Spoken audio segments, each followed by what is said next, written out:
Welcome to the Child Wellness Institute video series for parents on building your child's emotional backpack. This video is the first in a three-part video series and we'll be focusing on toxic stress and ACEs.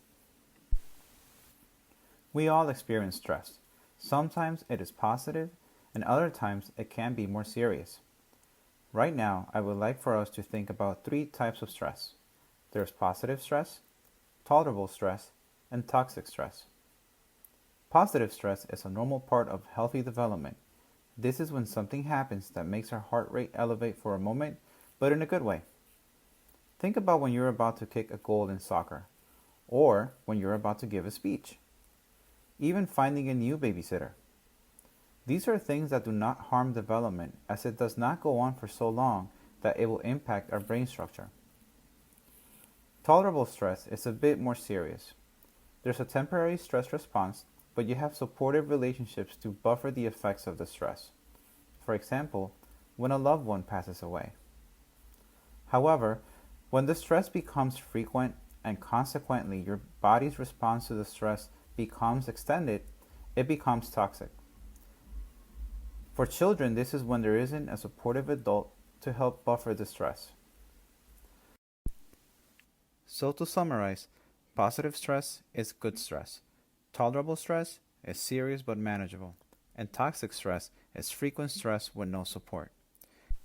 Think about a time in your life in which you experienced any of these types of stress. Several adverse life events may contribute to a toxic stress response.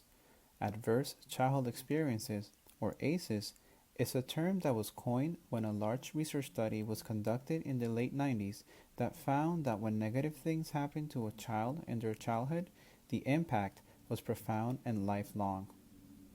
They used a questionnaire with 10 questions about negative experiences while growing up before turning 18.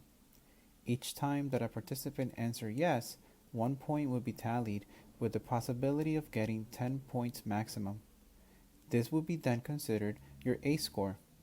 The higher the score, the higher a person's risks for later health problems. The original study focused on 10 adverse childhood experiences. However, the community environment can also have an impact.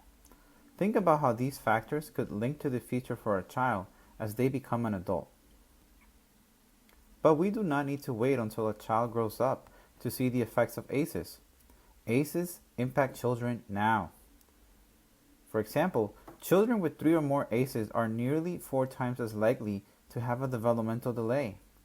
And children with 4 or more ACEs are 32 times more likely to have a behavioral problem in school. Even though most of the brain has been developed by age 5, it does not mean that they cannot learn. The brain will continue developing until the child reaches adulthood. And with a supportive adult present, children can have an opportunity to develop resiliency. Thank you for watching our video. To learn more about how to build your child's emotional backpack, please watch the rest of the videos in our series.